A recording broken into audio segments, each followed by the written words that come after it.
Boa noite a todas e todos, bem-vindas, bem-vindos. É uma alegria nessa quinta-feira a gente se encontrar, né?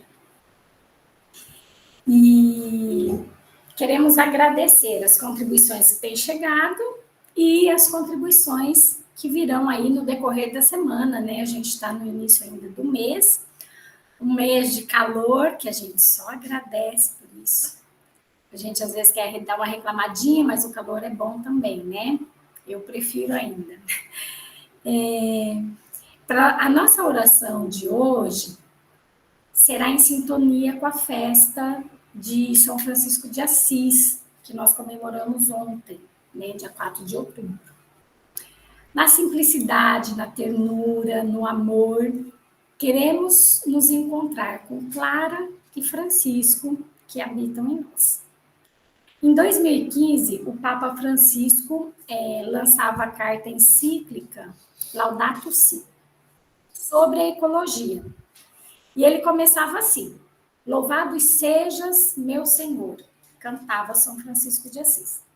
Nesse gracioso cântico, recordava-nos que a nossa casa comum se pode comparar com uma irmã, com quem partilhamos a existência, ora com uma boa mãe, que nos acolhe nos seus braços. E ontem, o Papa Francisco lançou uma nova exortação apostólica, chamada Laudate Deum. Esta é sobre a crise climática. Que calor, né? Em oração, nós vamos escutar a abertura dessa exortação, será projetada e nós ouviremos na voz, então, da Lília. O Ed, aqui. Quando quiser, Lília. Estou só arrumando aqui. Louvai a Deus por todas as suas criaturas. Foi este o convite que São Francisco de Assis fez com a sua vida, os seus cânticos e os seus gestos. Retomou assim a proposta dos salmos da Bíblia e reproduziu a sensibilidade de Jesus para com as criaturas e o seu Pai. Olhai como crescem os lírios do campo, não trabalham nem fiam, pois eu vos digo, nem Salomão, em toda a sua magnificência, se vestiu como qualquer um deles. Não se vendem 5 pássaros por 2 pequeninas moedas? Contudo, nenhum deles passa despercebido diante de Deus. Como deixar de admirar esta ternura de Jesus por todos os seres que nos acompanham no nosso caminho?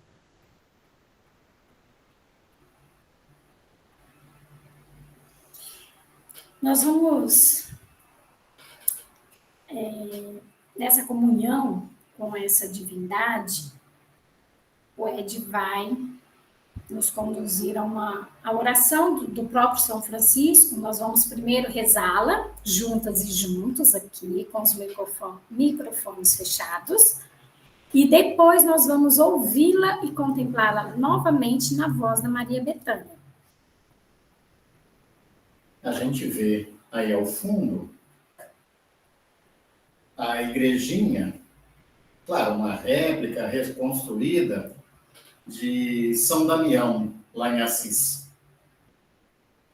Francisco conta na sua tradição que entrou numa igreja em ruínas e escutava uma voz dentro dele, vinda quase que de um crucifixo. Francisco, reconstrói a minha igreja, está em ruínas. Ele demorou a entender o que era, né? Mas desde o século XII, final do século XII, início do século XIII, a espiritualidade franciscana nos une, nos entrega e nos integra. Queremos ser Clara e Francisco, onde quer que a gente esteja, nós sabemos que somos nós o verdadeiro templo, mas há espaços que são sagrados para cada um, para cada uma de nós. espaços. O que a gente vê aí é uma pequena capela, algumas pessoas de Campo Grande conhecem, onde também fazíamos nossos encontros, nossos corpos experimentavam, junto com nossas vidas, a experiência de Deus, da divindade ali no presencial. Com Francisco, com Clara, a gente escuta: louvado sejas, meu Senhor. Louvai ao Senhor porque Ele é bom, porque a sua benignidade dura para sempre. Senhor, fazei-me instrumento da vossa paz. Onde houver ódio, que eu leve o amor. Onde houver ofensa, que eu leve o perdão. Onde houver discórdia, que eu leve a união. Onde houver dúvida, que eu leve a fé. Onde houver erro, que eu leve a verdade. Onde houver desespero, que eu leve a esperança. Onde houver tristeza, que eu leve a alegria. Onde houver trevas, que eu leve a luz. Ó Mestre, fazei que eu procure mais consolar que ser consolado, compreender que ser compreendido, amar que ser amado, pois é dando que se recebe, é perdoando que se é perdoado, e é morrendo que se vive para a vida eterna. Amém. Amém. No momento de silêncio, a gente repete no nosso interior.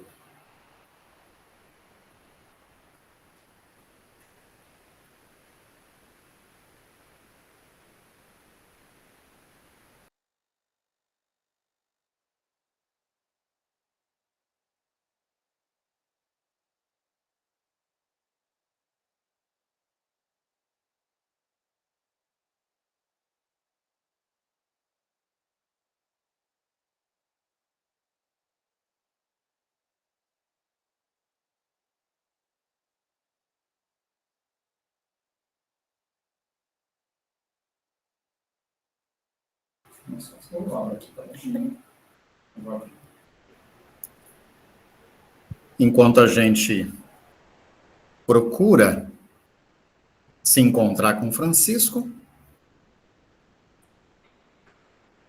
e a gente permanece nesse momento de silêncio, de comunhão.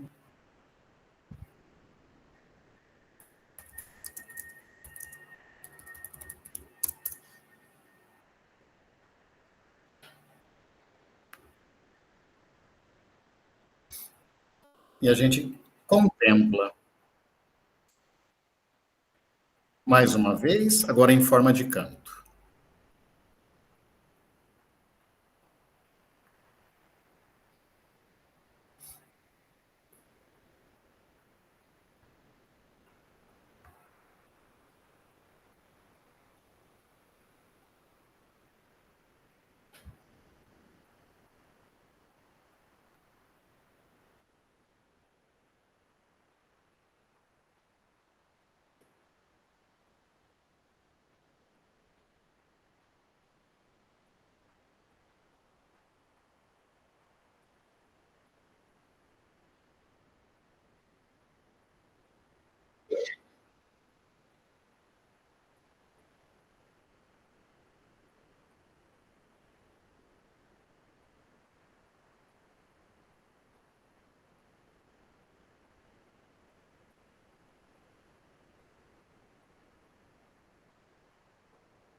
E foi contemplar em silêncio mesmo, né? O sol não está chegando para vocês. É a contemplação da natureza. Mais um momentinho. A gente começa mais uma vez. Se não sair o som, depois a gente passa, não tem problema.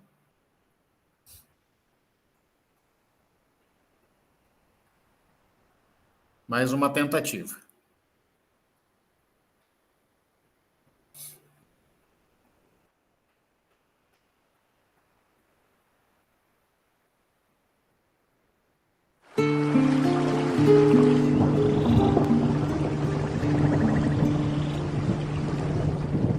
Senhor, fazei-me instrumento de vossa paz. Onde houver ódio, que eu leve o amor. Onde houver ofensa, que eu leve o perdão. Onde houver discórdia, que eu leve a união.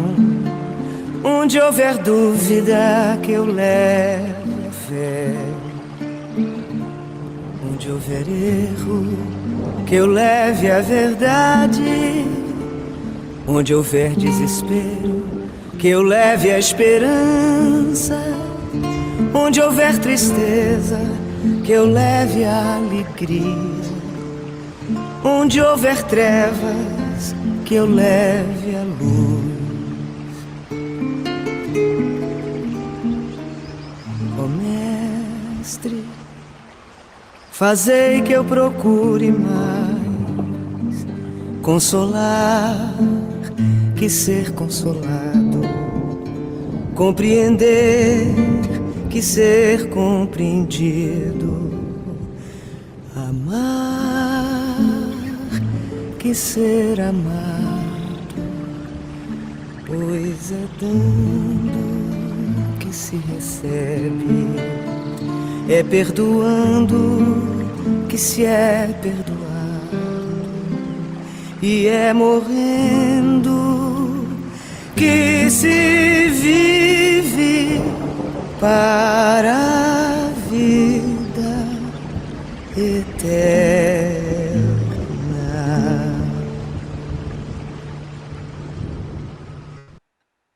Mais uma vez, amém. Que Francisco nos inspire, que Clara nos inspire, que nos ensinem a viver o amor. O Brasil hoje está triste novamente. 3 pessoas médicas executadas, possivelmente, né, pelo bolsonarismo, pelo crime organizado. Um deles, irmão de uma deputada que vem sofrendo ameaças de morte. Não é esse Brasil que Clara e Francisco nos ensinem, que a gente siga desarmando nossos corações em busca do amor verdadeiro, em busca da paz, em busca de um samaritano, em busca de um pastor, de uma mulher com suas 10 moedas, junto com um pai e seus filhos. Assim foi também a nossa semana. Aqui junto com a Amélia, com a Lúcia, que estão por aí com a gente. Esli, agora nessa aqui, né? A nossa turminha que sempre ajuda. Celebrando juntos e juntas, acreditando. Como é que foi? Bastante coisa postada ali, né? Vamos fazer assim. Eu vou... Se ficar muito expositivo, às vezes a gente fala mais no começo, às vezes fala menos, vocês interrompam, abram o microfone, por favor. Mais algum recado, Esli? Não, né? Peço desculpas, acabei já emendando aqui a galopeira. Lúcia, Amélia, alguma coisa? Sigamos, então, conversando um pouquinho. Repito, se ficar muito expositivo, tem um recado. Luciene. Só um pouquinho, deixa eu fechar o microfone aqui. Acho assim, a gente sempre pede, né? As orações para todas as pessoas que estão precisando e para nós mesmos, né? Todo mundo aqui precisa. E a Luciene e a Cláudia, elas não estão participando hoje, mandaram um abraço para vocês. Elas gostam muito do curso, né? Queriam estar aqui, não podem hoje só. E semana que vem, feriado, nós não nos encontraremos aqui na telinha. Aí na próxima semana nós retornaremos, é isso? Com certeza. Com certeza. Então, um beijo da Cláudia, um beijo da Luciene para vocês e meu também. E a gente já aproveita, Esli, Lúcia, Amélia, e lembra que pelo programa que a gente fez, como tem muitos feriados, a gente respeita esse dia 12 de outubro, respeita o de finados, mas a gente se encontra no dia 2 de novembro, então vocês já podem agendar. Ah, não posso, então vai ficar gravado, tudo bem, né? Porque nós não tem bastante conteúdo, e já tivemos 7 de setembro, agora 12 de outubro, então 2 de novembro, a gente se une aqui, vivos e vivas, pessoas vivas na ressurreição, né? Tá bom, muito obrigado. Tudo bem, Manu? Manu, Tamara, Ágada, que sugeriu a música, inclusive, né? A oração de São Francisco com a Maria Bethânia. Boa noite. Já quem foi chegando por aí. Está chegando mais alguém ainda. Socorro. Enquanto a gente acolhe a Socorro, vamos retomando aqui.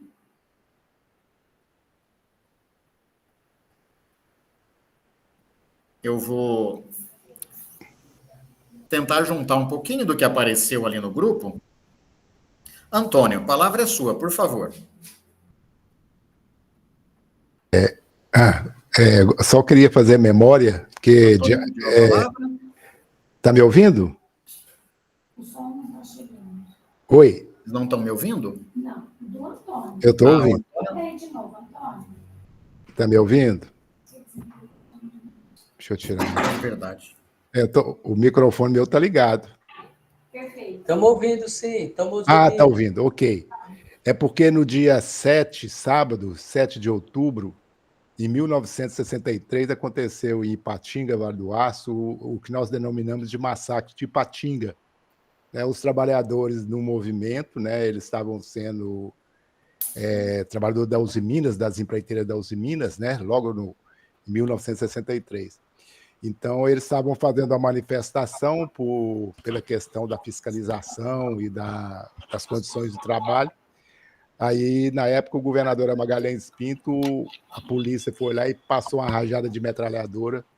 Lá morreu uma criança no colo da mãe, e vários trabalhadores morreram, Então, no dia 7 de setembro, agora sábado, nós estamos comemorando o Dia do Trabalhador, lá aqui na Uzi Minas, Minas Gerais, Ipatinga. Obrigado.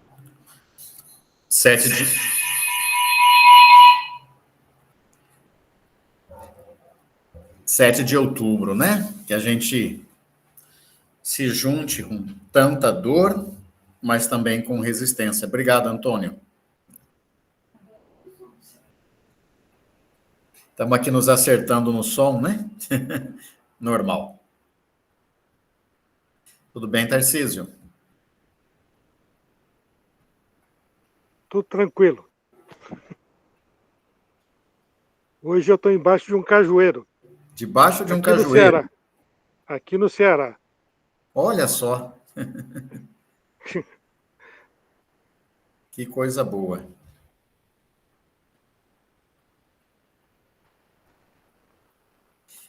Então, vamos adiante um pouquinho. Hoje, então, convidadas a olhar o capítulo 10, rapidamente, e o capítulo 15 do Evangelho de Lucas, né? E a gente quer começar atendendo... Alguém comentou, que interessante observar a localização do texto, não lembro quem fez isso. Então, onde é que está a história dessa mulher, a moeda, no capítulo 15, e a parábola também contada por Jesus, do samaritano. Lembrando que, agora já uma observação minha, viu, Hildo? Os homens reagimos pouco às nossas masculinidades, né? As mulheres falaram bastante nos encontros anteriores, continuaram falando nesse, e nós, os homens, ainda meio travadão quando a gente tem que falar dos nossos corpos, né? Mas vamos lá. Onde é que está esse texto no Evangelho de Lucas? Ou esses textos? Melhor, né, os dois. A gente lembra, Lucas tem 24 capítulos, temos um prólogo, né, uma apresentação no estilo grego, no meu querido Teófilo, muitos já pesquisaram, eu também pesquisei, resolvi fazer uma, né, e dedico a você, amigo de Deus, pessoa amiga de Deus, esse texto. A primeira parte do Evangelho de Lucas, do capítulo 1 ao 4, é uma espécie de uma grande preparação. A gente tem as chamadas narrativas da infância de Jesus, que são textos até mais tardios. Depois, o capítulo 3 e o capítulo 4, com João Batista e Jesus sendo batizado, vencendo as tentações, chegando na sinagoga de Nazaré E aí ele abre o livro de Isaías e diz: o Espírito de Deus está sobre mim. Começa a missão dele, que é evangelizar os pobres, né? E onde é que Jesus atua? No norte do seu país, na sua região, à beira do mar, na Galiléia. Então, do capítulo 4 até o capítulo 9, Jesus atua na Galiléia, lá no Nordeste. Esse esquema é o esquema que Marcos já traz, Mateus e Lucas seguem, mas Lucas faz uma adaptação muito, muito própria, né? Antes, Jesus atua na Galiléia e depois vai ser assassinado, executado em Jerusalém.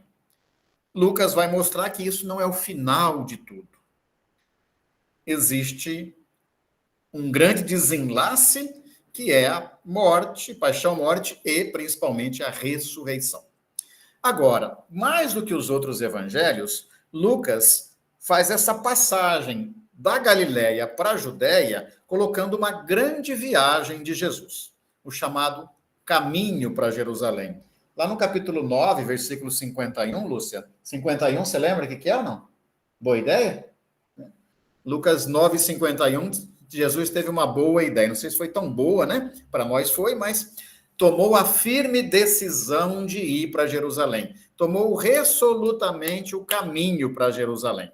Então, a gente tem do capítulo 9 até o 19, quando Jesus entra montado num jumentinho, essa longa viagem para Jerusalém, e não por menos, depois em Atos dos Apóstolos, os próprios seguidores e as próprias seguidoras de Jesus serão chamadas aquelas que pertencem ao caminho.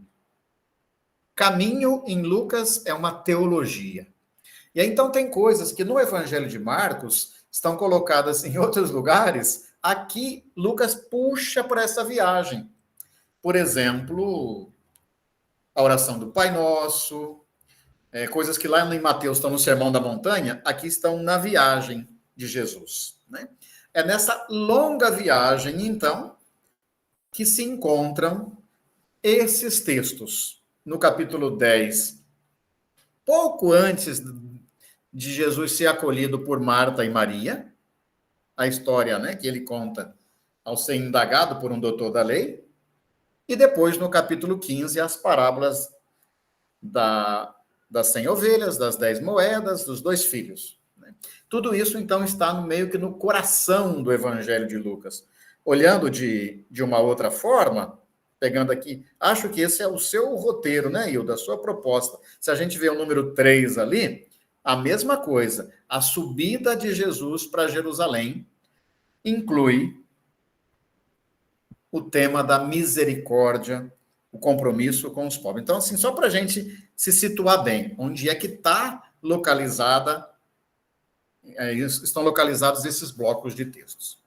Segunda coisa que eu queria aproveitar e trazer um pouquinho antes de escutar vocês, né?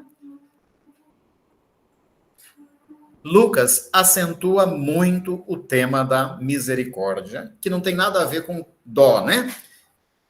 Compaixão significa viver junto à alegria e à dor da pessoa. Clara e Francisco, né? Viver junto a dor, a paixão, o amor, ter o coração junto a quem está no sofrimento, na miséria, é mais do que ter dó, né? É compadecer-se. O tema da misericórdia é acentuado bastante em Lucas. Tem um texto lá do Deuteronômio que diz assim: sede santos porque eu sou santo. Desculpa, Levítico, né? Levítico 19.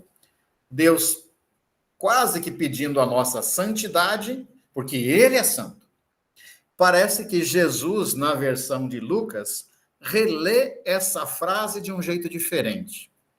Santidade é sinônimo de compaixão, de misericórdia.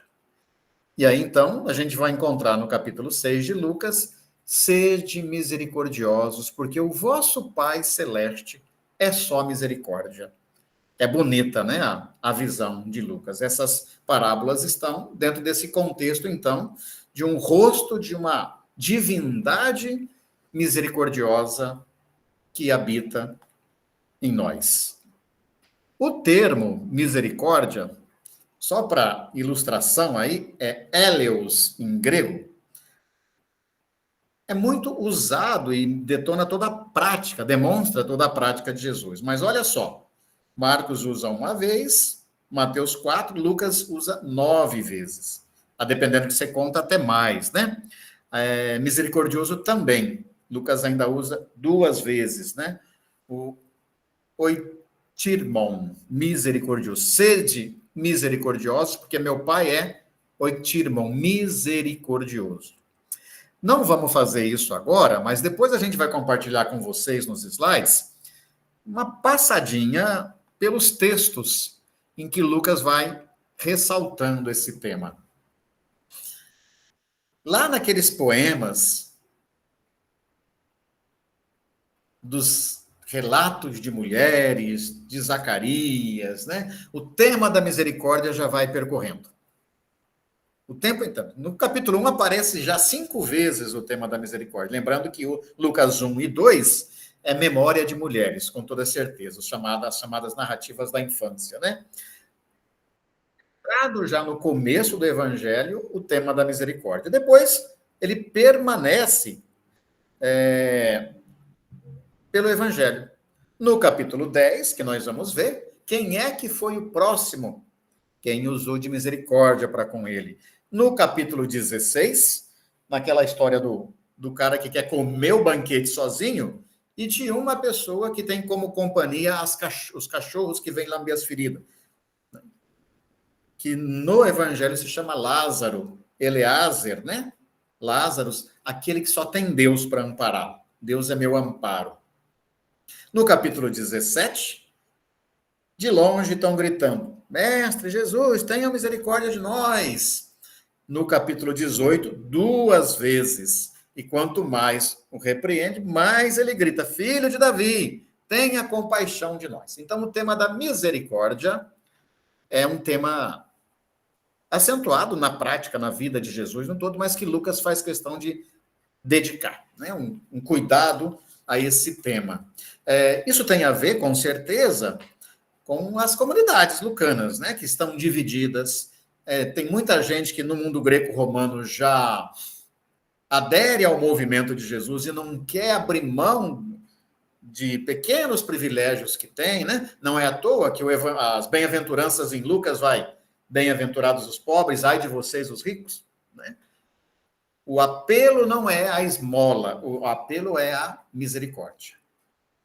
Manô perguntava assim, que mal me pergunte, né, Manô? O que é um homem samaritano? Lembra que você perguntou esse negócio? O que caracteriza uma pessoa samaritana? Bom, então eu vou fazer uma rápida retomada aqui do que é um samaritano, respondendo a sua pergunta, lembrando que não existe um jeito de ser brasileiro, nem um jeito de ser gaúcho, nem um jeito de ser sul-mato-grossense. Existem vários jeitos, né? Então, o que a gente tem, na verdade, não é um jeito samaritano ser, mas às vezes o jeito com que os judeus olhavam para os samaritanos. Por isso, a gente não costuma chamar essa parábola, eu acho, assim, ridículo o nome, né? O bom samaritano. Como se eu dissesse assim, os outros samaritanos não são bons, né? Tem que adjetivar. Porque quando eu falo um judeu, eu deveria estar, o bom judeu ou um mau judeu? Não, um judeu, um samaritano, né? Então, Manu, já que você perguntou, vamos lembrar. Se a gente volta às 12 antigas tribos de Israel, né? A gente vê aí no mapa essa região mais ao norte, que mais tarde vai ser o território da Samaria, vocês veem aí o círculo apontando, né? As tribos de Manassés, tribo de Efraim, muito ligadas às tradições do velho patriarca Jacó. A gente lembra que quando Jesus vai conversar com a samaritana lá em João 4, o narrador diz assim, e chegou na fonte que Jacó tinha dado a seu filho. Daí a pouco ela fala para Jesus, você pensa que você é maior que nosso pai Jacó, rapaz? Né? Não. O poço de Jacó. Então, o povo do norte sempre se lembra da figura de Jacó. O povo do sul é mais ligado a Abraão. Quem escreveu o sul, a redação final depois da Bíblia, foi o povo do sul. E aí ele acaba costurando, o jeito de costurar é dizer, Abraão é pai de Jacó. E assim está na Bíblia, né? Como que para dizer, nós do sul somos pai de vocês aí do norte. Mas as tradições de Jacó são até mais antigas, viu, gente? Pelo menos é o que se pensa na pesquisa. Então, este pessoal ligado às tradições das tribos de Manassés, de Efraim, mais tarde vai se constituir no que nós chamamos do povo samaritano. Claro que foi um processo longo, tem um período na Bíblia, e a gente sabe que tem mais tradição do que história nisso, que conta-se, então, que o povo do sul, ali de Judá, teria dominado tudo. O reinado de Saul, mas principalmente depois Davi e Salomão, né? E dominaram tudo. A gente sabe que não foi bem assim, mas assim que os textos nos contam. Lá no livro dos Reis, capítulo 12, quando morre o autoritário e tirano Salomão, e ele tinha perseguido todo mundo, inclusive um Jeroboão que fugiu para o Egito. Jeroboão voltou e o pessoal fez uma assembleia lá em Siquém. Não sei se vocês conseguem ver aí, Samaria, Siquém. Voltaram onde a história tinha começado, segundo a tradição deles, porque a Assembleia de Josué 24 já tinha sido lá em Siquém. Vamos nos reunir aqui em Siquém. E aí falaram com esse povo lá do sul, olha, ô Robãozinho, quem que você pensa que você é? Se você amenizar a opressão desse tirano que foi seu pai Salomão, a gente até pode aceitar você, né? Como rei. Conta, vocês lembram da história? Senão depois confere, que não dá tempo da gente olhar tudo. Primeiro livro dos Reis, capítulo 12. O Roboão foi consultar os líderes tribais, os anciãos. Olha, é bom ouvir o povo, né? Depois foi consultar a juventude da corte. Capaz, se você for obedecer o que o povo pede, meu filho, você pede um dedo, o povo quer um braço. Você tem que ser duro com esse povo. Conta aí o texto, 1 Reis 12, que Roboão voltou para o pessoal e disse assim, vocês calam a boca, porque quem manda sou eu. Se meu pai feria vocês com ferrões, eu vou ferir com escorpiões. Meu dedinho é mais grosso que a cintura do meu pai. O cara quis roncar. Sabe o que o pessoal do norte fez? Disse assim, vocês vão a PQP. Nós não temos nada a ver com esse tal de Davi aí mesmo. O que nós temos a ver com esse Davi de vocês lá do sul? Isso aqui é interessante, tá? Quer dizer, as tradições ligadas a Davi são de Judá. Benjamim, subjugado, e Judá, né? O pessoal do norte não engolia essa história de reinado de Davi, não. Isso é interessante. Depois, até para a gente ver a concepção samaritana, Manu, conforme você perguntava. Bom, na verdade, a gente sabe que Israel Norte foi um reino maior, depois, quando as monarquias se constituíram, né?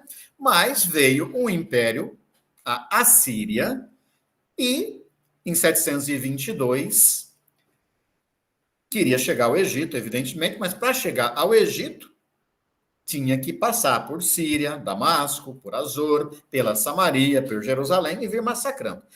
A Síria, em 722, destruiu a capital, a Samaria, sitiou Jerusalém também, mas depois não destruiu Jerusalém, acabou recuando com as tropas, né? E quando a Samaria foi destruída pela Assíria, essa região foi repovoada por alguns povos, porque era prática da Samaria, da Assíria, melhor dizendo, deslocar populações, né? E a gente sabe muito bem que o Império Inglês, o Império Português, o Império Romano, né? No caso a Igreja Romana, fazia isso também com as populações, jogando de um lado para o outro, porque quanto mais você mexe, mais você domina. Basta olhar o que se fez com as milhões de pessoas que foram arrancadas das suas nações africanas e misturadas aqui no Brasil para desmobilizar, né? A escravização do povo negro também fez isso. A Samaria tinha a Síria tinha essa prática, arrancar as pessoas de um lugar e jogar para o outro, em todo o seu império. Na Samaria, aí eu vou tomar a liberdade de pedir para alguém que quiser, não nem todo mundo lá, em 2º livro dos Reis, capítulo 17, 2º livro dos Reis, capítulo 17, só para a gente ver esse repovoamento da região. Estou esticando na sua pergunta, né, Manu? Mas eu acho que ajuda bem a gente, né, a voltar na comunhão também com o povo samaritano, que vai ser muito importante depois para a formação do Evangelho de João. A gente sabe disso. Segundo livro dos Reis, capítulo 17. Alguém achou? Se alguém quiser. 17, um seguinte. Versículo 24, já falando do repovoamento. 24. Pode ler. O rei da Assíria mandou vir gente de Babilônia, de Cuta, de Ava, de Emate e de Sefarvaiam, e estabeleceu-os nas cidades da Samaria, em lugar dos israelitas, Pois tomando posse da Samaria e fixando-na em suas cidades. Muito obrigado. Eu acabei não vendo quem está lendo. Ah, Lilian. Obrigado, Lilian. Seja bem-vinda. A Lilian assiste as gravações, né? Que bom que você está hoje aí com a gente. Lilian, depois, se você seguir, nem precisamos, mas lá nos versículos 29 a 34, vão dizer que cada um deste povo tinha seu próprio culto, suas próprias divindades, e traz, para onde a gente vai, a gente leva a nossa fé, né? O povo do sul, que está escrevendo a história, diz assim, tá vendo? Esse povo agora é um povo tudo misturado, 5 deuses, 5 maridos, né? Lembra Jesus falando com a samaritana? 5 Baais e assim por diante. Então, o povo samaritano passa a ser visto como um povo misturado, um povo com vários cultos, como se isso fosse um problema, né? E não fosse uma riqueza. O problema é a monocultura. O problema é você não respeitar o culto diferente do seu. E o povo samaritano passa a ser visto pelo pessoal do sul como, então, gente de segunda categoria, gente impura. A briga vai continuar e vai se acentuar no período grego. Lá na época do Alexandre Magno e depois dos seus seguidores, né? Os Ptolomeus e os Seleucidas, o povo da Samaria consegue construir, com o apoio dos gregos, assim como o pessoal da Judéia de Judá já tinha reconstruído com o apoio persa, o templo destruído, né? Um templo um pouco mais simples no Monte Garizim. Olha só o que o pessoal de Judá fez. Pessoal do sul. Invadiu o norte, isso foi um tal de João Hircano. João Hircano era filho do Macabeu, né? Do velho Macabeu, irmão do Judas. Quando eles morreram, ele assume como sumo sacerdote, se proclama rei, o cara se acha e começa a invadir território dos outros. Como se a gente resolvesse, então, nós, os brasileiros, invadir aí o Paraguai. Não, nós queremos só o santuário de Nossa Senhora Aparecida. A gente vai lá e põe fogo no santuário de Cacupé, como se tivéssemos esse direito, né? Então, João Hircano destrói a Samaria e principalmente o templo que eles haviam construído. Nessa época já está colocado esse debate. Onde é que a gente deve adorar a Deus? Os samaritanos? Aqui no Monte Garizim. Lembra da pergunta da samaritana para Jesus, lá em João 4? Você, judeus, diz que é lá em Jerusalém. Jesus, apesar de judeu, apesar de falar que a salvação vem dos judeus, ele modifica. Não adianta onde você está, né? Se lá com São Francisco de Assis, em São Damião, se aqui em Campo Grande, né? É em espírito e verdade. Bem, o preconceito com os samaritanos não é pequeno. Os judeus que escreveram o livro do Eclesiástico, lá no capítulo 50, né?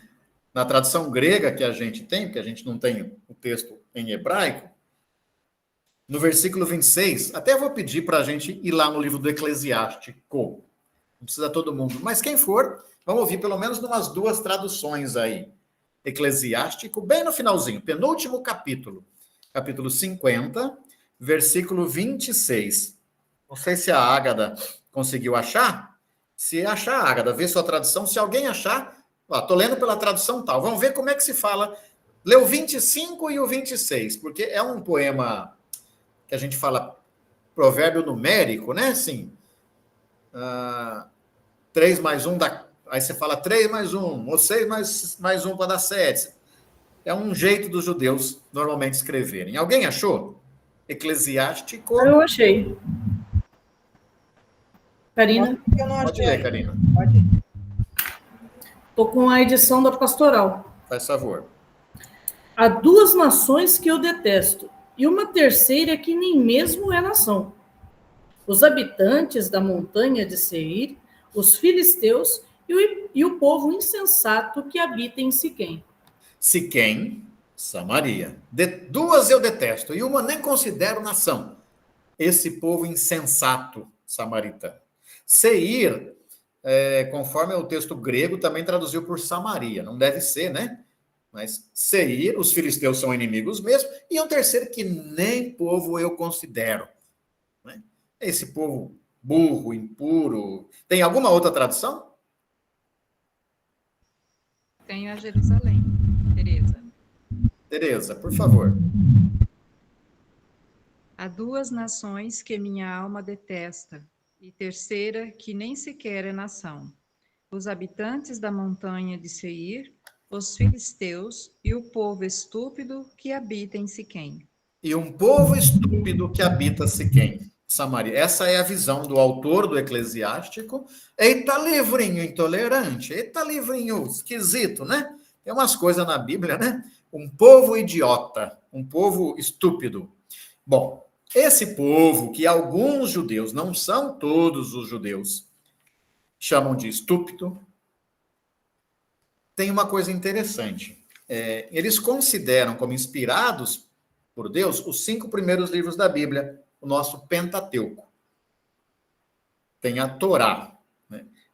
E até hoje existe a religião dos samaritanos que segue o Pentateuco. Aliás, na pesquisa bíblica, não sei se Mauro sabe disso, a gente não tem cópias tão antigas dos textos em grande abundância, mas tem uma cópia do Pentateuco samaritano que serve, inclusive, de comparação com os demais textos que a gente tem da Bíblia hebraica, né? Agora, além deles aderirem apenas ao Pentateuco, no caso dos escritos sagrados, eles têm uma coisa interessante. Não esperam um Messias descendente de Davi. E é meio óbvio, né, Amélia? Davi era ligado às tradições da monarquia do sul. Eles esperam um Messias vindo de Moisés, porque Moisés ajudou o povo a fazer o êxodo. A gente sabe que as tradições do êxodo sempre ficaram muito mais fortes no norte do que no sul. A monarquia davídica, uma única família ficou mais de 400 anos no poder, né, gente? É muito tempo. A família de Davi é muito tempo. Essa família criou uma teologia que tentou apagar o êxodo, que a gente chama de teologia da corte. Lá no norte, pelos movimentos proféticos, pelas tradições, pelas intrigas palacianas também, né? Muita alternância, acabou se preservando mais a memória do êxodo, e os samaritanos esperavam um Messias também, mas um Messias que não esquecesse do êxodo, descendente de Moisés, né? Eu estou pegando daquele livro que foi compartilhado com vocês, Compreendendo as Parábolas. Alguém até reclamou que algumas páginas estão com mal escaneadas, e a gente vai com calma tentar resolver, quem quis ler exatamente uma parte que falta por aí, né? Pedimos as desculpas. Mas o Kleiner, né, o Snodgrass, o autor desse livro, tem uma parte em que ele pega vários trechos de escritos antigos judaicos e pega o pedaço de uma midrash, a chamada Nidad. Uma midrash que tem o nome de Nidad. E olha só o que é que algum rabino dizia. Leile, você consegue ler para nós, Leise?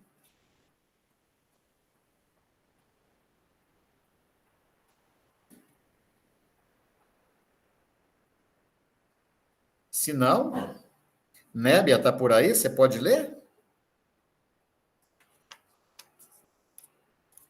Só para alternar a voz aqui. Alguém quiser abrir o microfone, pode ler. É o que está na tela, né? Isso, a da tela. As filhas dos samaritanos eram vistas como meninas que menstruavam desde o berço e seriam, portanto, imundas. Além disso, os samaritanos transmitiam a sua imundície para tudo o que ficasse debaixo do seu corpo, até mesmo para algo que ficasse encoberto pela sombra deles. Olha só, uma mulher, e foi o tema do nosso encontro da semana passada, sofria fazia 12 anos, estava impura. Uma menina, ao completar 12 anos, começando a menstruar, morria. Isso, muitos judeus falavam das suas filhas, das suas meninas. Das filhas dos samaritanos, eles já nascem menstruadas, já nascem impuras, são impuras desde o berço. E transmitem essa imundície para tudo, até a sombra de um samaritano. Claro que não é todo judeu que pensa assim, né? E aí o mesmo Snodgrass, só queria lembrar mais um texto, não precisa abrir não, mas lá em João 8:48, quando eles querem xingar Jesus, não falávamos que esse cara é um samaritano, ele tem um demônio, só para não esquecer, né? Na briga das autoridades judaicas com Jesus, chamam Jesus de samaritano também. Quando querem xingar alguém, boa parte dos judeus xinga de samaritano, né? Agora, eu quero frisar, não existe um jeito único de ser. A gente sabe, por exemplo, que tem muita gente de São Paulo, do Paraná, de Santa Catarina, do Rio Grande do Sul, que tem preconceito com nortistas e nordestinos. Mas toda a região sul e sudeste é assim? Não. Então, nem todo judeu era preconceituoso com os samaritanos. Isso a gente precisa ter presente. Estou pegando uma outra parte aí do livro, do mesmo livro que a gente está usando. Aí eu queria... Tamara, você consegue ler para a gente? Não se preocupe com as abreviações aí, não.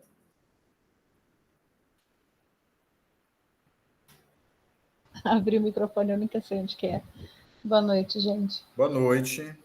Apesar de tudo, as evidências não são totalmente negativas. As afirmações radicais do Rabino Eliezer em 8.10 tá? Vai tranquilo. São explicitamente rejeitadas pelo Rabino Akiba, na mesma passagem. Mostra que os gentios eram vistos de forma muito mais negativa do que os samaritanos. As mulheres samaritanas poderiam servir como parteiras ou até amas de leite. As normas rabínicas permitem a compra de pão e vinho dos samaritanos, bem como outros acordos comerciais permitem que os samaritanos sejam incluídos no número necessário para se fazer a refeição de agradecimento à mesa. A pronunciar bênçãos, a entregar o seu dízimo e a ser um haber, um associado, haber.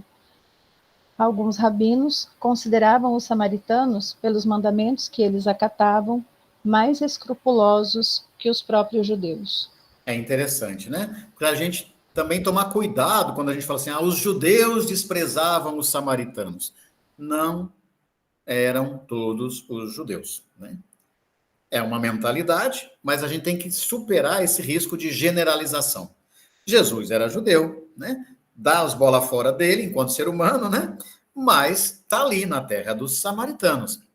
Os primeiros grupos cristãos eram formados, pelo menos em algumas comunidades, com a presença de pessoas samaritanas. Judeus e samaritanos conviviam. Para a gente superar essa visão que todo mundo era assim. Mas, Manu, tomei então um pouquinho mais de tempo na sua indagação, né? Para falar um pouquinho mais desse povo aí da região de Siquém, da Samaria. Alguma pergunta, algum complemento sobre isso? Sobre quem eram os samaritanos?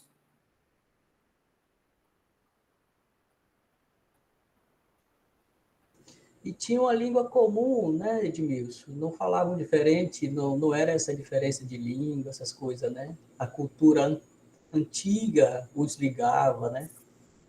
Ou tinha diferença. Ô, Beto, só um pouquinho. Você vai ter que falar de novo, porque eu não consegui ouvir. Você consegue abrir aí? Acho que o microfone aqui está meio... Fala de novo. Acho que dá, vamos ver se dá. É que eles não tinham... Eles eram antigos, vinham da mesma raiz de antigamente Deixa eu ver a outra que eu acabei esquecendo. E eles não tinham linguagem diferente, eles tinham a mesma língua, né? Também. A língua em comum deste povo, na época de Jesus, é o aramaico, com variantes. Por exemplo, o aramaico falado na região de Jesus, o chamado aramaico galileu, é bastante diferente do aramaico falado em Judá, mas se comunicam também ali na Samaria. Então, eles têm uma raiz comum, um tronco comum. E aí, obrigado, Beto, porque às vezes a gente tem essa mania, né, de separar como se fossem outros. Então, são povos de uma origem comum que depois vão se alfinetando aí na história. Obrigado, Beto. Alguém quer completar alguma coisa sobre o povo samaritano? Hildo, algum complemento, alguma informação? Não? Não sei se você viu, alguém escreveu lá no grupo assim, queremos ouvir mais o Hildo nos próximos encontros. Você fica aí dando sopa com esse teu chapéuzinho na cabeça aí, né? Tá joia. Bom, eu sei que para muita gente é repetição de alguma coisa, mas é bom também a gente se nivelar, né? E saber por que 10 leprosos... Alguém pediu a palavra? Não, a Agatha fez uma pergunta no chat. Qual era o número necessário para fazer o agradecimento à mesa? Acho que era 7. Você sabe, Hildo? Depende do tipo. Tem época... Desculpa... o texto ali ficou generalizado, né? Tem época que para você fazer uma sinagoga precisa ter 7 homens. Isso não quer dizer que as mulheres respeitavam isso, não. Tem lugar que vai falar que precisa 10, em outros lugares 7. Isso varia de época para época também. Mas uma oração na casa, esse o pai está lá, ele faz. Se é num lugar de culto, aí já tem que ter um número mínimo. Não sei se o Hildo tem alguma informação para completar nesse sentido. Não, né? Que as mulheres respeitassem isso, a gente sabe que não. Porque quando Paulo vai lá em Filipos, Atos 16, ele encontra as mulheres reunidas em sinagoga na beira do rio e não querem nem saber se tem macho judeu ou samaritano. Quer dizer, isso é muito legal, que existe o estipulado, mas não quer dizer que na prática se faça isso, né? A vida vai pulsando. Desculpa, eu não consegui responder com mais propriedade, tá, Agatha? Mais alguém? À vontade. Então, um outro ponto que é importante, conhecido, esse negócio do samaritano, tem uma pergunta, acho que foi a Manu também que continuou lá, né, Manu? Não deu tempo da gente olhar de todo mundo, até porque algumas pessoas postaram agora às 18h59, aí não deu tempo. Mas a Manu pegou o texto do Hildo e disse aí pra gente, olha, sabe o que me chamou a atenção, Hildo? Eu agradeço, queria te ouvir mais nos encontros, foi a Manu que falou, né? Descer de Jerusalém a Jericó, isso que a gente vê nesse mapinha aí, né? Ó, Jerusalém a Jericó, significa ir uns 24, 25 quilômetros, descendo em relação ao nível do mar, saindo de uma região, pelo menos relativamente arborizada, que é a região ali de Jerusalém, para uma região muito seca, que é o Vale do Jordão. E aí o Hildo colocou no texto, é quase que você sair da santidade para a maldição. E o mais interessante, Manu e demais, é que muitos sacerdotes gostavam de morar em Jericó, apesar de ser um lugar seco. Aliás, o próprio rei Herodes tinha um grande palácio em Jericó. Entre os vários palácios de Herodes, um deles estava lá em Jericó. Aliás, ele deve ter morrido em Jericó, conforme conta a história e o próprio Flávio Joséfo, né? Depois o corpo dele foi transportado para Belém, onde ele tinha um outro grande palácio chamado Heródion, mas ele morreu lá em Jericó. Então Jericó está lá embaixo, tinha muitos sacerdotes que moravam lá, naquele lugar quente, não sei porquê, mas é bonito. Quem foi em Jericó, né? Sabe que é um lugar bem bonito lá. Mas você tem razão quando recupera a fala do Hildo, Manu. Tem essa foto aí, não sei se já aparece para vocês. Não? Oxe. Só do mapa? Vou ter que projetar de novo aqui. Estava mostrando uma rodovia. Chegou uma rodovia para vocês aí. Hoje é fácil ir de Jerusalém para Jericó, né, Hilda? Aí, ó, pega nesse busão, um ônibus grande. Essa foto eu tirei de dentro do ônibus. Mas a gente vai vendo a região, o deserto. De fato, é uma viagenzinha complicada, porque é uma região de muito pouca vegetação. Naquela época, fazer esse trecho a pé não devia ser fácil, né? E a metáfora que Jesus utiliza vai, então, na contramão de que muitos peregrinos e sacerdotes faziam, né? De Jericó a Jerusalém. Olha só a região, né? Hoje asfaltado, tudo bem, mas imagine ali naquele momento, né? E então aí a gente chega no texto de Lucas 10, sobre o qual eu gostaria agora de escutar um pouquinho vocês, né? Para não ficar só eu falando aqui o tempo inteiro. Edmilson, só para fazer um paralelo com hoje os palestinos ocupam o lugar que os samaritanos no tempo de Jesus tinham. Hildo, é muito interessante o que você fala, porque eles vivem, né, massacrados, palestinas e palestinos, tendo inclusive a água controlada pelo Estado de Israel, confinados, tendo seus territórios tomados, e de fato, vende-se em Israel, obrigado, Hildo, a imagem de que os palestinos são terroristas, que os palestinos não prestam, que não sei o que lá, e quem está soltando bomba nos palestinos é o Estado de Israel, né? Obrigado, muito bem, obrigado. Bom, tem ainda um comentário da Tamara. Em todos os tempos, de alguma forma, sempre existiram os sebir nas comunidades, logicamente com mulheres à frente, né? Quer dizer, as igrejas vão encontrando um jeito de institucionalizar, e as igrejas vivas, principalmente através de vocês, mulheres, vão encontrando as brechas. Muito obrigado, né? Palavra em aberto. O que me chamou a atenção? O que eu gostei de pegar um texto tão usual, tão batido, com uma chave diferente, passada por um texto do Hildo, me ajudou. Palavra em aberto. Se também não quiser comentar muito, eu vou fazer um rápido apanhado dos textos e a gente vai conversar nos grupos, né? Mas não queria ficar só eu falando aqui o tempo todo. Já falei bastante hoje. Edmilson, então, só para poder a gente se localizar aqui no texto, tá dando para escutar aí, Edmilson, agora? Tá dando para escutar, para ouvir? Por exemplo, então, de acordo com o que tu falou da geografia, o texto diz que descia de Jerusalém para Jericó, né? Descia de Jerusalém para Jericó.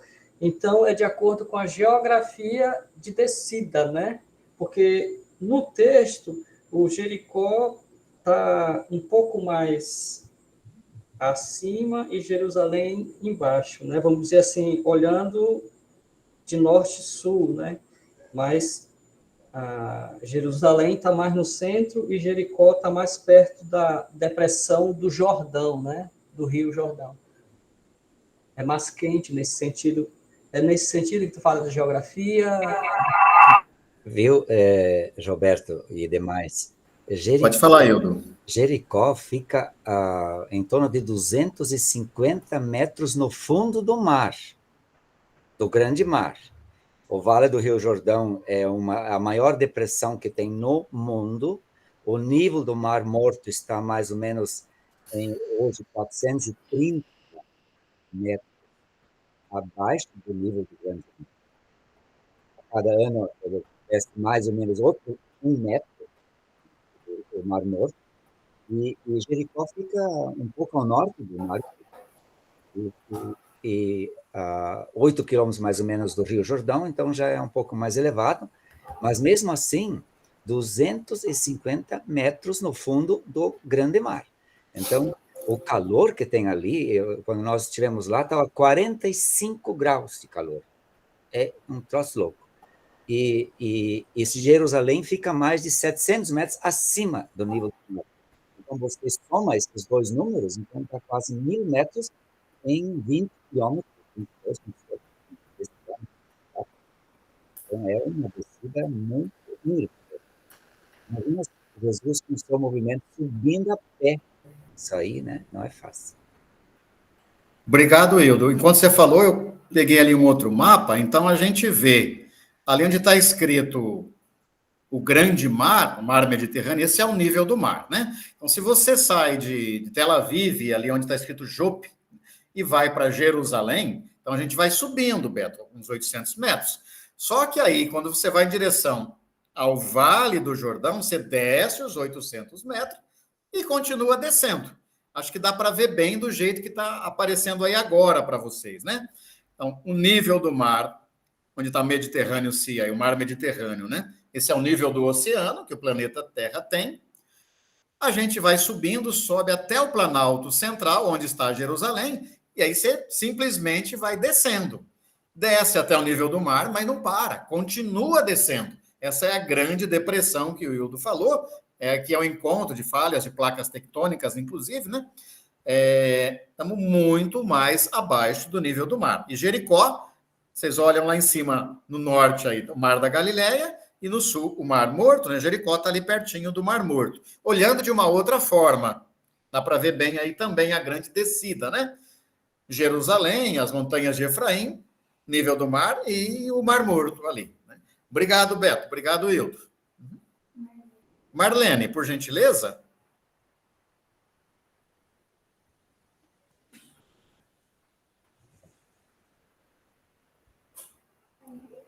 Caiu, não conseguiu?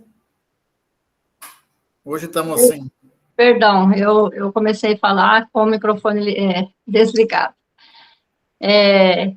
Então, o que eu achei muito interessante na análise, né, do texto é essa identificação das classes, né, dos homens do texto.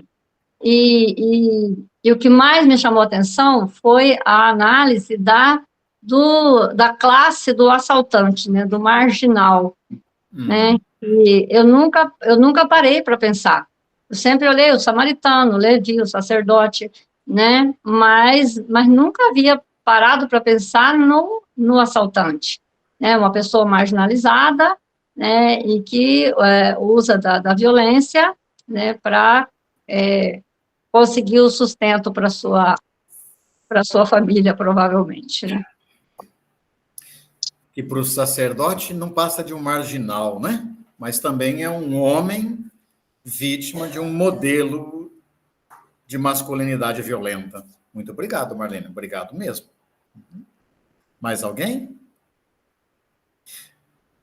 Eu vou fazer assim, eu vou colocar alguns pontos mais para situar os dois textos, né? E aí a gente vai para grupo conversar sobre eles, porque foram dadas duas chaves. A primeira chave no texto, do primeiro texto, era para a gente se perguntar como é que nós homens nos enxergamos aí, né?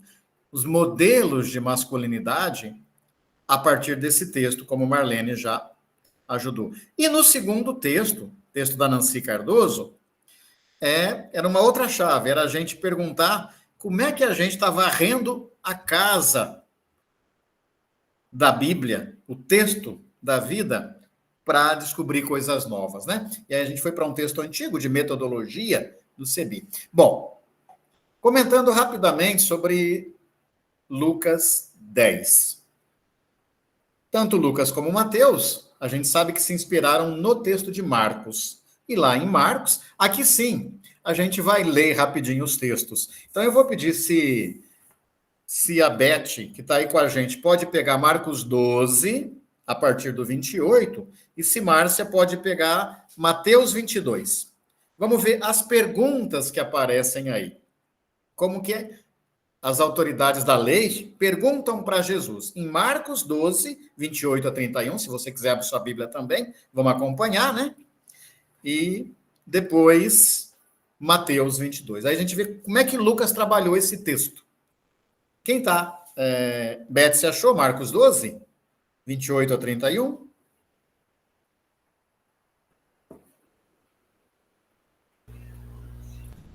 Se está procurando, só abre o microfone e falar, senão a gente pode pedir outra pessoa, vai ajudando aí.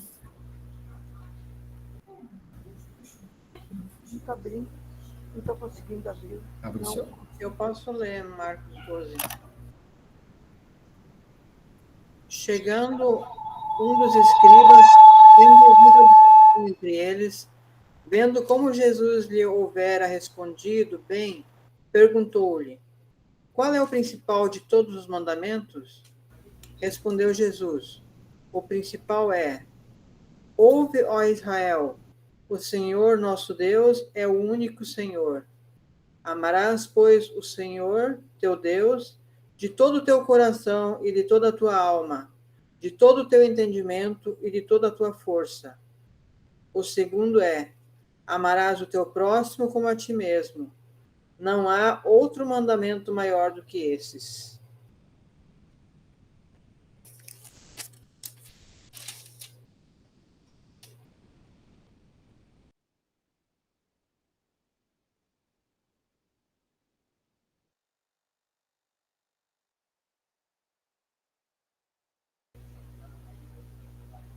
Você está com o microfone fechado.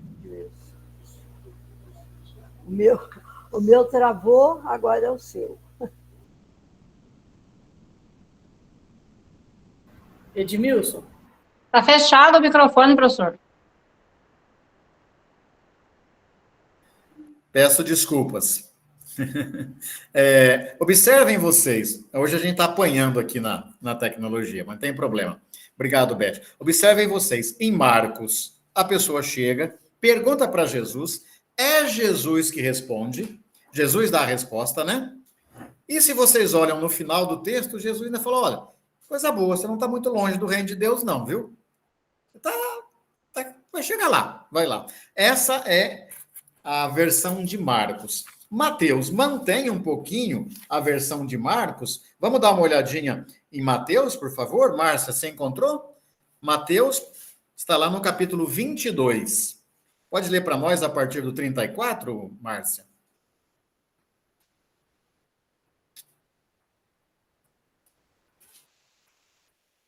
Devagar a gente vai. O calor hoje está pegando também a internet.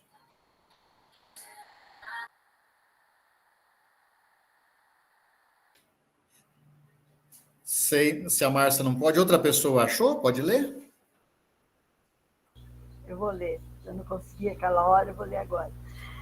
Quando os fariseus ficaram sabendo que Jesus fizera calar os saduceus, reuniram-se, e um deles, doutor da lei, perguntou-lhe, para colocá-lo em dificuldade: Mestre, qual é o maior mandamento da lei?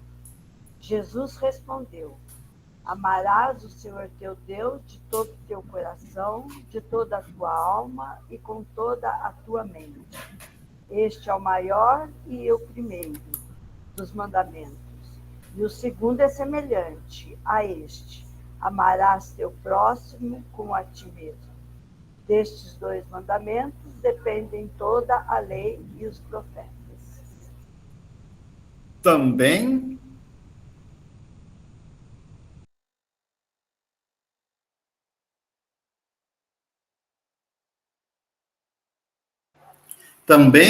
é Jesus que responde, né? Também é Jesus que responde ali.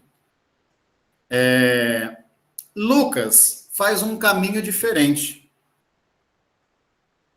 Por isso que o texto lucano é tão interessante. Então, vamos agora, todo mundo abrir lá em Lucas,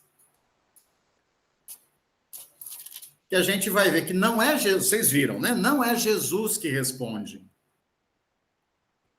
Jesus devolve a pergunta. E aqui, dentro da pedagogia, daquilo que a gente chama de educação popular, né? A pedagogia de Jesus, ele é fenomenal, né?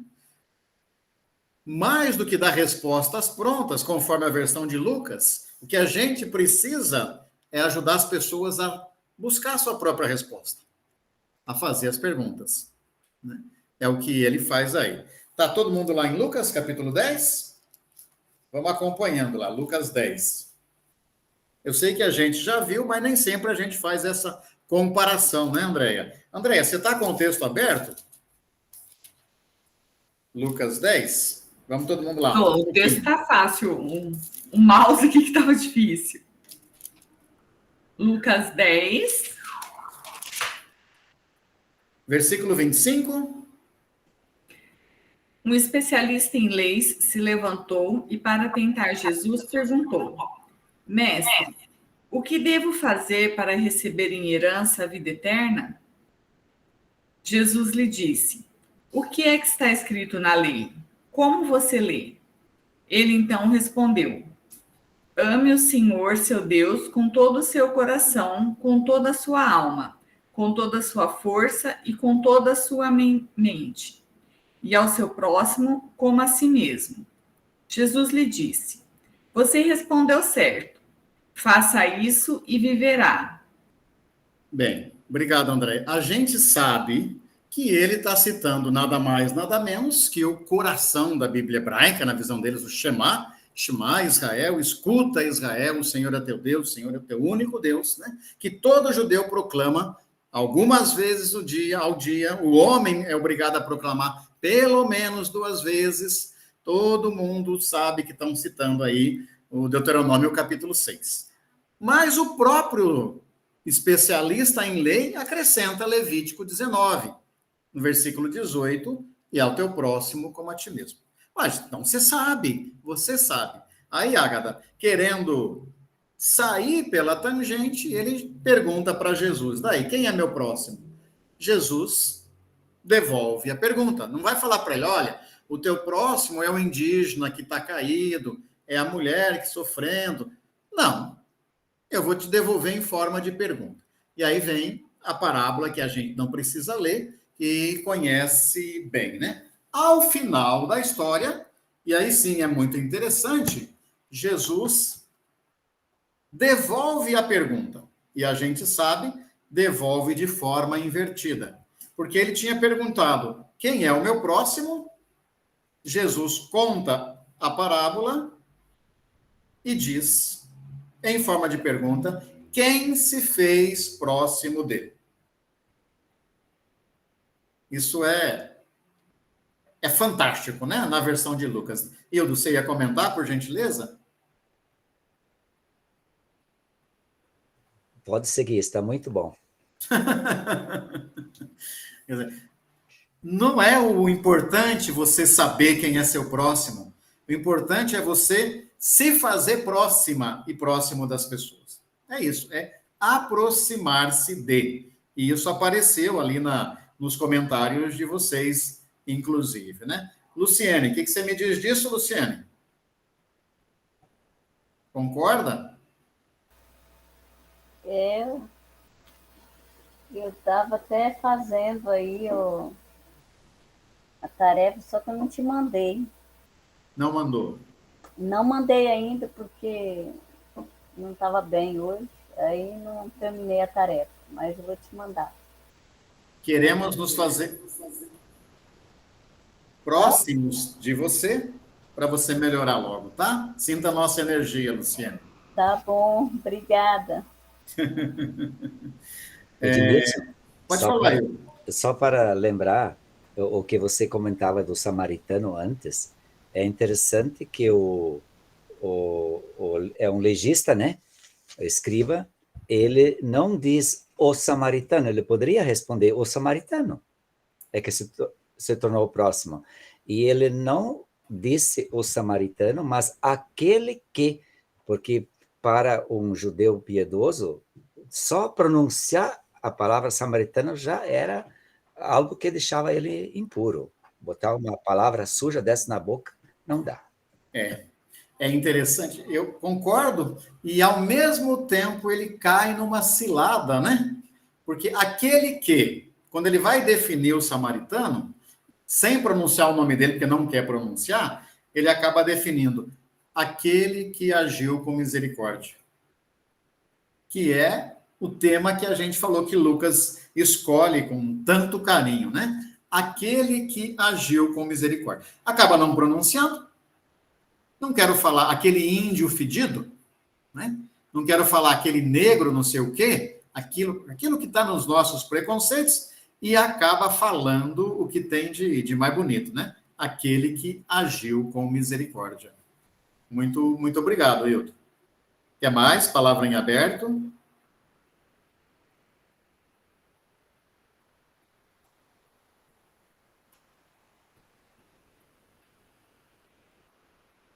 Pois bem, na sequência, talvez fosse interessante, se não der para projetar aqui, que os computadores hoje também não estão muito bons para isso. Vocês estão me vendo? Estão, né? Eu tive que trocar aqui de computador. O texto fala desses personagens, né? Que vocês leram no texto, o levita, o sacerdote e o próprio samaritano. Eu vou fazer assim, enquanto eu volto aqui para apresentar, eu vou pedir para o Hildo comentar para nós um pouquinho, já que você está aí, Hildo, já que a Manu pediu, qual é a diferença de um levita para um sacerdote?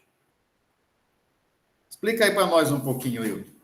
Bem, no tempo de Jesus, ou especialmente no pós-exílio em Israel, né, depois do exílio na Babilônia, de vez, né, já antes do exílio, mas especialmente a partir do exílio, os sacerdotes da descendência da linhagem de Sadoc, os saducitas, os saduquitas, estes sacerdotes eram os grandes sacerdotes. Só eles podiam subir no altar, por exemplo, para as oferendas.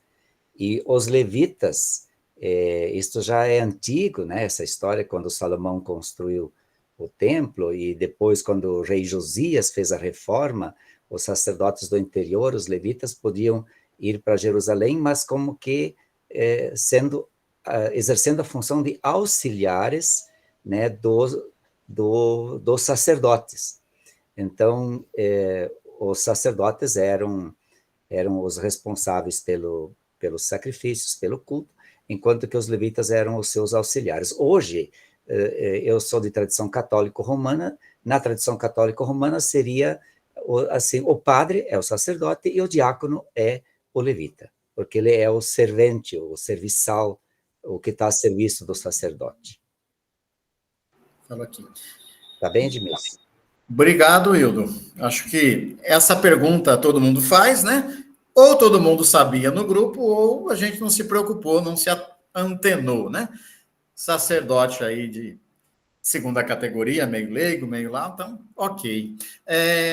Uma coisa que eu gosto de, às vezes, ajudar ou insistir é a gente resumir o texto. Façam sempre esse exercício. Olha só, o que eu pensei aí. A conversa começa entre Jesus e o legista, o especialista em leis, e ele mesmo dá a resposta. Ama a Deus e o próximo. O legista querendo se justificar, quem é o meu próximo? Jesus retoma contando a historinha, e no 33 o levita responde. Aquele que, ou melhor, o Jesus fala do samaritano, viu e moveu-se de compaixão. O Jesus falando no 33. Lá no 36, no final, Jesus volta na pergunta. Qual dos três foi o próximo do homem? E Hildo já chamou a atenção, aquele que agiu com misericórdia. Vai e faz a mesma coisa. Então, observem vocês que o tema do ser próximo aparece, de perguntar quem é o próximo aparece no começo, e o texto termina falando de ser próximo, e as palavras aí, Elios, compaixão e misericórdia, como sinônimas, né? Então, só para a gente completar um pouquinho, antes de ir para o... Bom, o outro texto que nós ficamos para ver em casa, capítulo 15. E aí, vocês já devem ter feito esse exercício. Eu faço sempre essa pergunta nos encontros de formação. Chego nos encontros, Esther, e falo assim, para quem é que Jesus contou a história do filho pródigo? A maioria responde, Leontina, para os pecadores, para a gente se converter. Para quem Jesus contou a história da ovelha desgarrada, Marisa? Para nós, os pecadores. Normalmente, o pessoal responde assim. Por quê? Porque a gente perde a visão de conjunto do capítulo 15. E a gente sabe que não, né? Mas não custa lembrar. Todo mundo aberto aí no capítulo 15? Lucas, capítulo 15. Vamos olhar os 3 primeiros versículos. Lucas 15. De 1 a 3. Matilde, que bom que você está com a gente hoje de novo. Aí ao vivo, né? Laura chegou depois também. Seja bem-vinda. Muito obrigada. Lucas 15. Nair, você consegue ler para a gente? Os 3 primeiros versículos?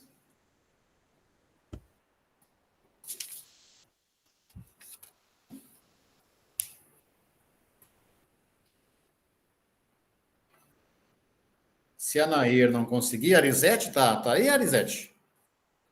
Esse povo hoje, né? Tá igual nós daqui, cai conexão, volta. Quem abriu o microfone, leia. Lucas 15, de 1 a 3. Vai lá. Todos os... Lembre.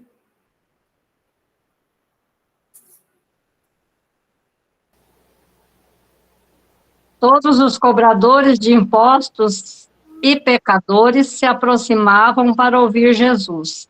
Mas os fariseus e os doutores da lei murmuravam: esse homem recebe pecadores e come com eles. Então Jesus lhes contou esta parábola. Continuou? Então, olha só que interessante, Marlene, muito obrigado. Os pecadores estão próximos de Jesus.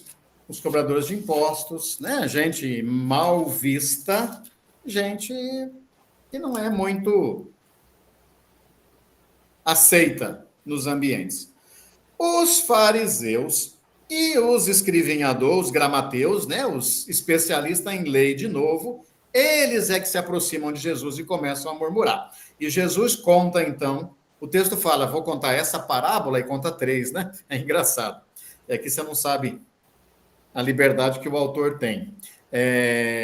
Conta para quem? Não é para os pecadores, não, mas para aqueles que se acham bonzinhos, os que se acham santos, os que acusam os outros, as outras pessoas das coisas que muitas vezes elas querem fazer e não conseguem, ou fazem e não assumem, né? Ou não fazem e criticam. Os fariseus e os escribas é que vão ter que escutar. E aí, 3 histórias falando de um Deus misericordioso. O pastor em busca da ovelha, a mulher em busca da moeda e o pai de braços abertos em busca do filho. Como é que termina o capítulo? A história do filho pródigo é mais longa e chega, essa história a gente podia chamar do o irmão emburrado, né? Chega o irmão emburrado. Quem é o irmão emburrado? O grupo que está escutando inicialmente, né? Aqueles que não aceitam que uma pessoa pode errar, e às vezes nem é erro, né? E pronto, e o pai acolhe do mesmo jeito. Tá nem aí, né? O irmão mais velho representa esse grupo que questiona Jesus. Por isso é bom a gente olhar o arco todo do capítulo 15, para não perder essa visão de conjunto, né? Agora, as 3 parábolas têm uma lógica, como aparece aí para vocês, né? A misericórdia de Deus não está preocupada com a quantidade. Um tem 100, deixa uma, todas as parábolas têm exagero, né, gente? Essas daqui são caracterizadas pelo exagero. A mulher tem 10 moedas, deixa as 9 e vai caçar, depois ainda festeja com as 9, e o pai é só pedir que ele dá, e o pai acolhe. Toda vez que eu olho o capítulo 15, eu lembro de uma vez, estava estudando com um grupo aqui na teologia, no curso de teologia, e o grupo era formado majoritariamente por seminaristas, socorro. Aí, Maria da Silva, eu perguntei assim, qual a parábola que vocês mais lembram dessas 3? Claro, todo mundo falou do filho pródigo. Segunda que vocês mais lembram? A do pastor das 100 ovelhas. E a menos lembrada, evidentemente, a da mulher. Aí eu perguntei para o pessoal na sala, mas por que vocês se lembram menos? Aí um seminarista falou assim, também, professor, uma parábola sem importância, 10 moedinhas, né? Vê se pode uma coisa dessa. Aí tinha uma senhora que fazia teologia de um bairro de periferia, da região do Nova Lima, para quem aqui é de Campo Grande.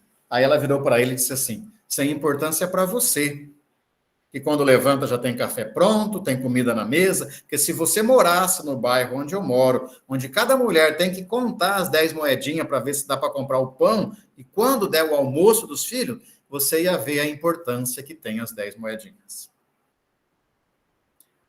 Não precisa dizer mais nada, né? Não por menos, é a parábola central, é a do meio. A mulher que tem as 10 moedas aí. Bem, Leontina, você recuperou e compartilhou ali com a gente, né? Os elementos a partir do texto da Nancy. Que, aliás, eu quero aproveitar e comentar, acho que foi a Rosana, daqui de Ribas do Rio Pardo. Rosana vai assistir a gravação, né? Não, ela está aqui com a gente. Né, Rosana? Você falou que, no seu comentário, eu li um pouco rápido, peço desculpas, que você se preocupa com parte do mundo evangélico que valoriza pouco o Novo Testamento, se prende muito no Antigo Testamento. Não é só o mundo evangélico, infelizmente, não, né? Acho que, assim, toda pessoa e todo grupo religioso, católico ou não, que não faz uma leitura cristocêntrica a partir da prática de Jesus, corre esse risco. A nossa leitura é a partir da prática de Jesus. Obrigado, viu, Rosana? Hildo? Por favor, Hildo. Edmilson, rapidinho, volta para o slide anterior, por favor, como você já vai passar adiante, eu não queria perder esse slide. Para nós, é tão comum atribuirmos a Deus o atributo de pastor. É o Salmo 23, então, famosíssimo, né? O bom pastor. Para nós, é comum atribuirmos a Deus o atributo de pai. Tranquilo. Mas atribuir a Deus o atributo de mulher é engraçado, né? E a parábola está no centro das três. E nós sabemos que na construção literária, né, na estrutura literária, no pensamento judaico, o centro é o mais importante. Como no Pai Nosso, o pedido do centro é o pão nosso.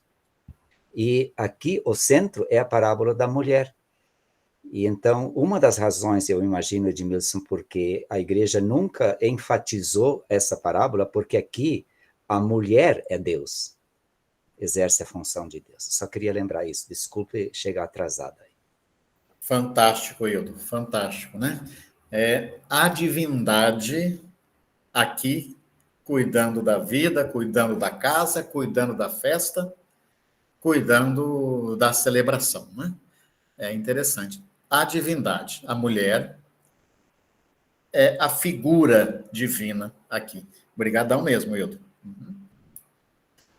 E aí, Leontina, você, então, lembrou que a mulher acende a luz para trabalhar com a história, pergunta pela vida concreta na hora de organizar o trabalho, a vida social, né?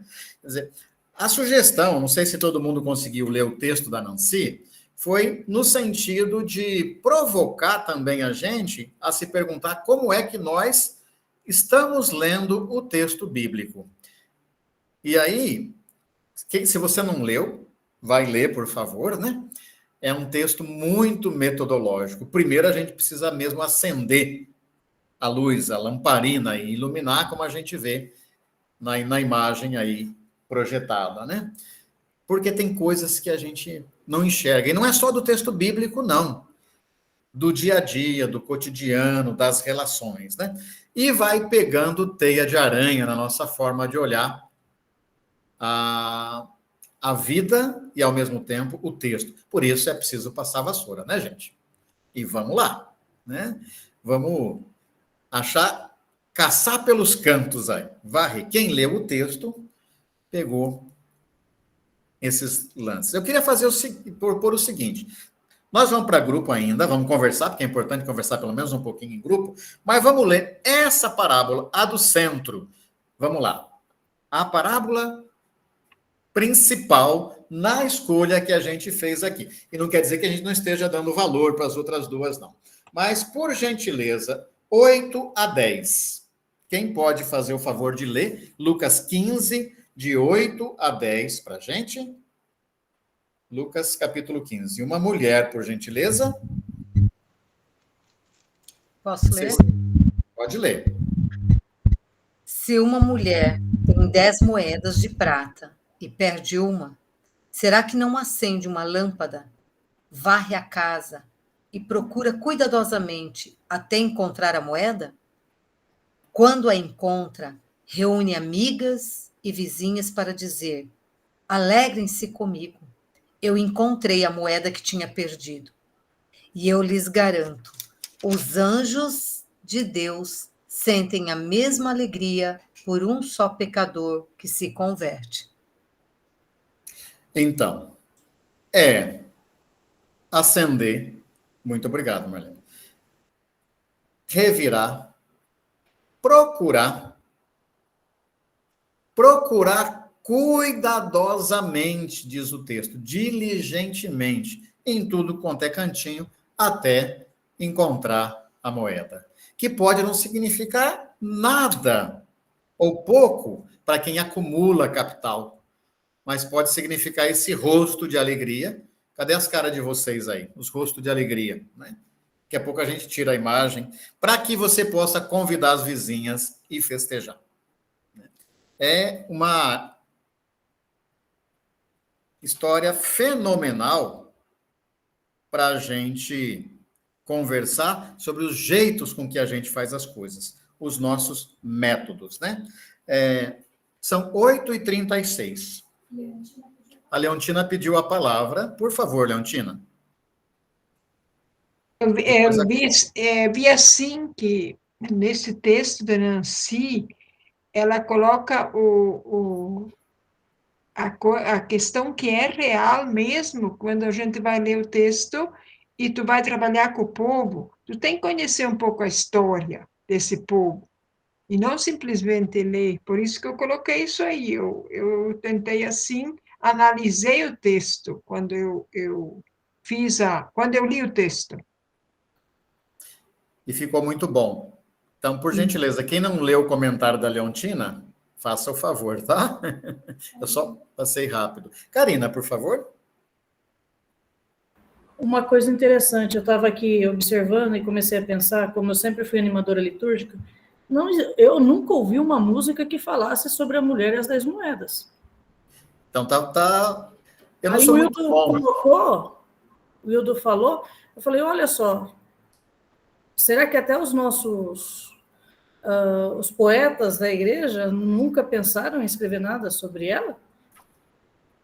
Eu não sou muito bom de memória para música, mas também não me lembro. Fica o desafio aí para nós, para lembrar e para compor. Você que compõe, né? Fica aí o desafio. Mais alguém ia comentar? Edmilson, só para lembrar, é interessante que ela é pouquinho e ela fez festa, né? Ela é como se dissesse assim, ela achou e comprou alguma coisa, comprou as coisas e convidou achou para fazer festa, né? Como se desprendesse daquele momento do valor econômico no sentido, mas gastou de novo porque o valor era o encontro e a festa, né? Não era perder por perder, né? Então parece que ela faz isso, sei lá, se ela usou de novo dinheiro para comprar para fazer festa, né? Beto, muito obrigado. E aí eu quero aproveitar para relembrar um negócio que a gente tem falado desde o primeiro dia. O nosso tema é parábolas e milagres, né? E a gente sempre vincula as parábolas, normalmente terminam em banquete, comida. O grande milagre é comida, porque o reino é partilha. Estas parábolas que insistem na misericórdia também precisam nos levar para o final, ou até para a interpretação que o próprio autor faz, não necessariamente tendo saído da boca de Jesus.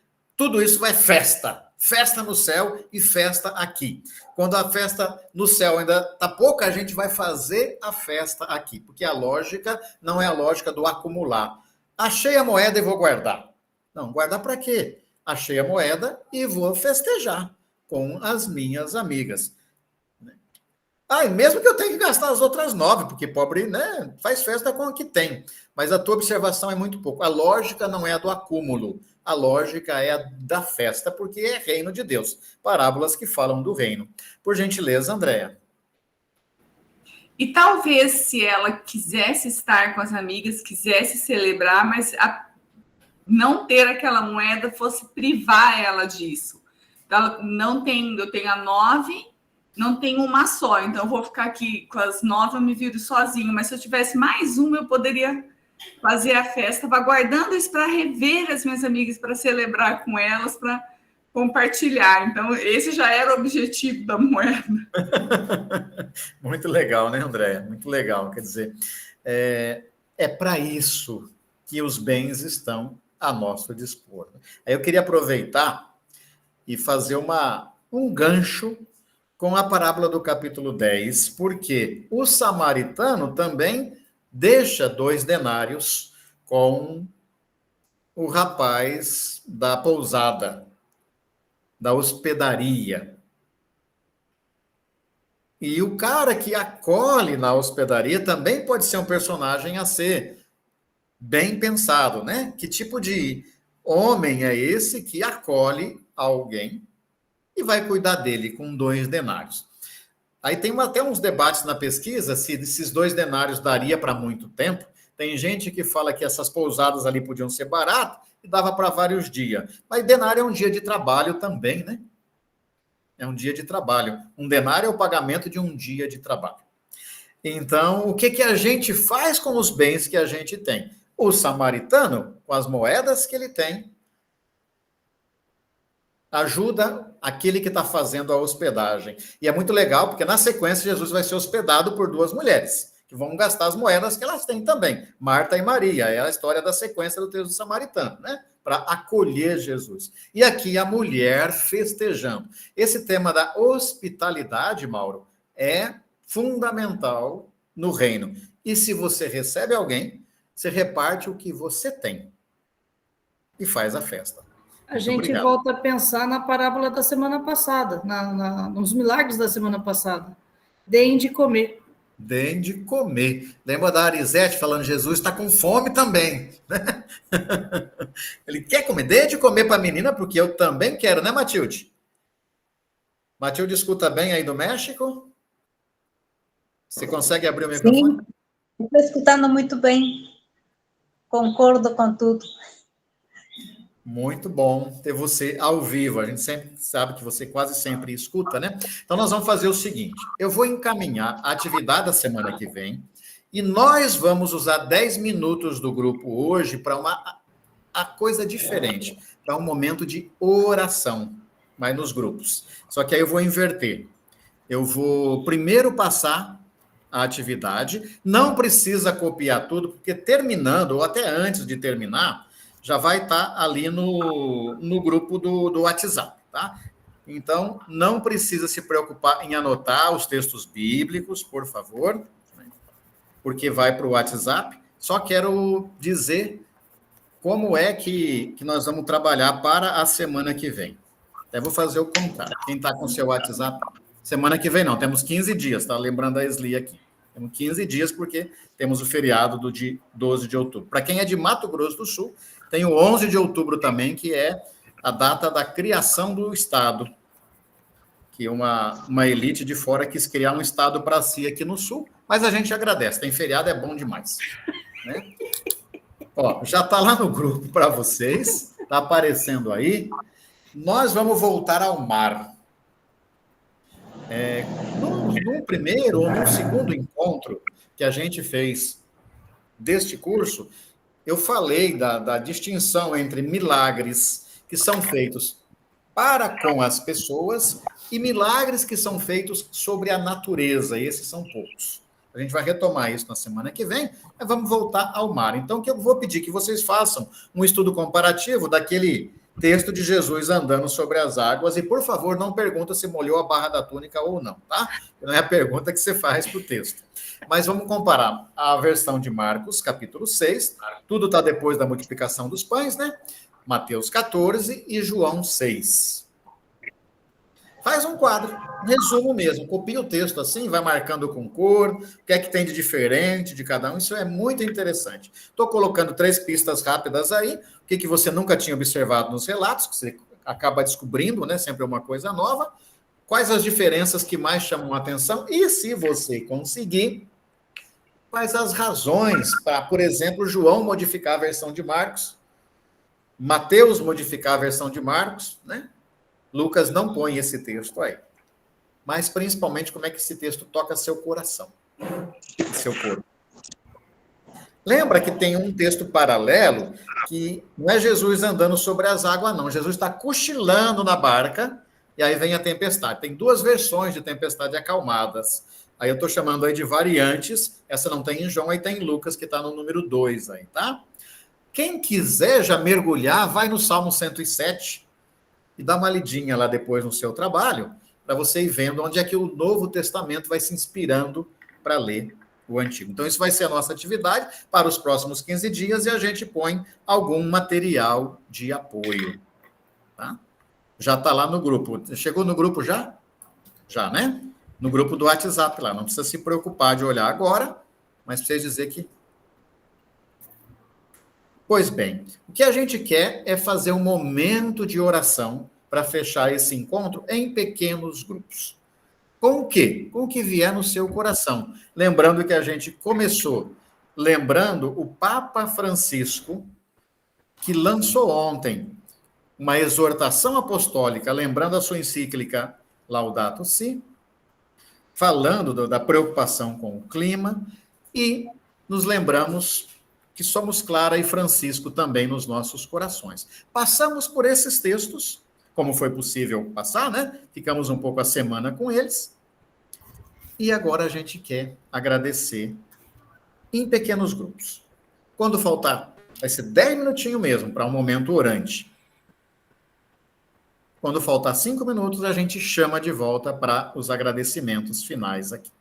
Se você estiver sozinha e não conseguir ir para a sala, fique sozinha. Não tem problema. Faça a sua oração. Se você estiver numa sala com 2 pessoas ou com 5, também. Vamos lá. Não esqueça de olhar o nome e o rosto de quem está na sala com você.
E já estamos voltando. 9 segundos.